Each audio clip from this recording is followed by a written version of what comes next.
दीक्षा में बोध दिया जाता है और शिष्य दक्षिणा देता है। वो दक्षिणा है आत्मसमर्पण। मैं गुरु का हूं, यह भाव दक्षिणा है। गुरु पवित्र है और तुम गुरु के हो गए तो अपने को पवित्र रखो। यही सबसे बड़ी दक्षिणा है।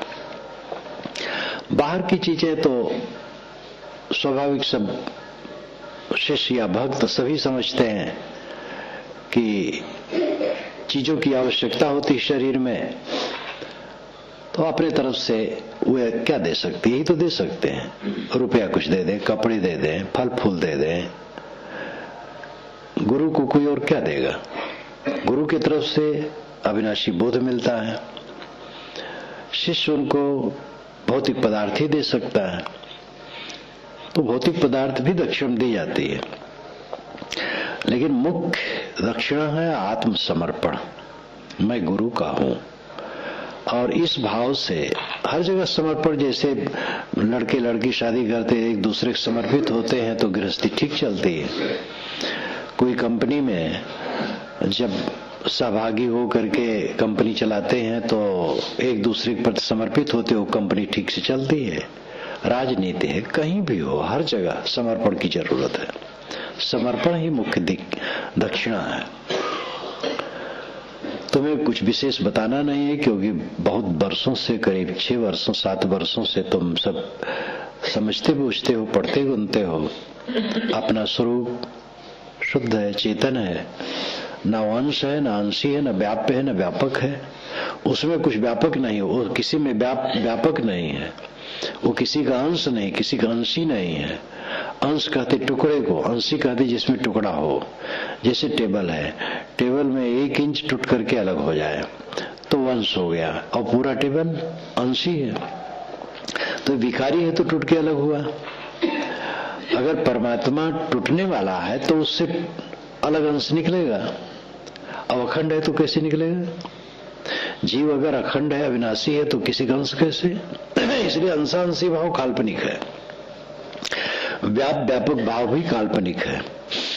न मैं व्याप्य हूं, न व्यापक हूं, न मेरे में कुछ घुसा है, न मैं किसी में घुसा हूं।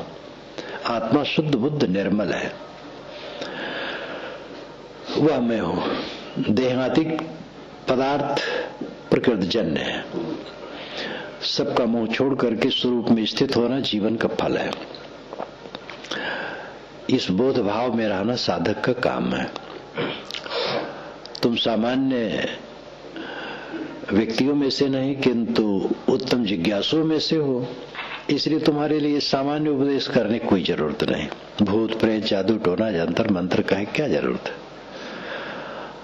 जो मैं कहता हूं ये भी पहले से जानते हो, ये तो औपचारिकता से कह रहा हूं। करना है, जो जान गए हो उसको करना है निरंतर। करने से वो जानना सफल होगा।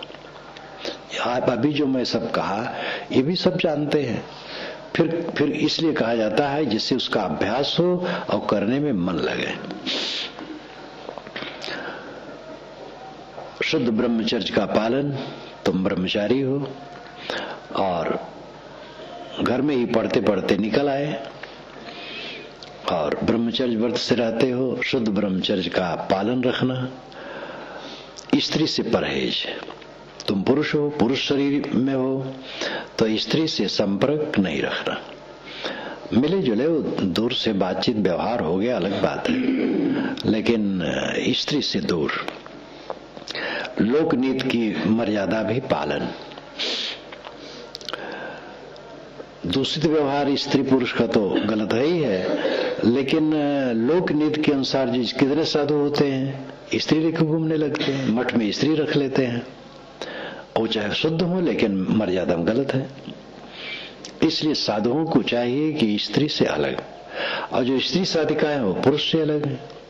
तो शुद्ध ब्रह्मचर्य का पालन, कुसंग का त्याग और विवेकवान संतों का आश्रय, सदगुरु का आश्रय, सदग्रंथ का आश्रय, ये सब लेकर के अपने मन को समाहित करना, शांत करना, सुबस करना स्वरूप स्थित जीवन का परम फल है। 1 घंटा जो बोला हूं वो सारी बातें हैं। यही तुम्हारा कर्तव्य है, इसको करो। इसी के लिए शुभकामना।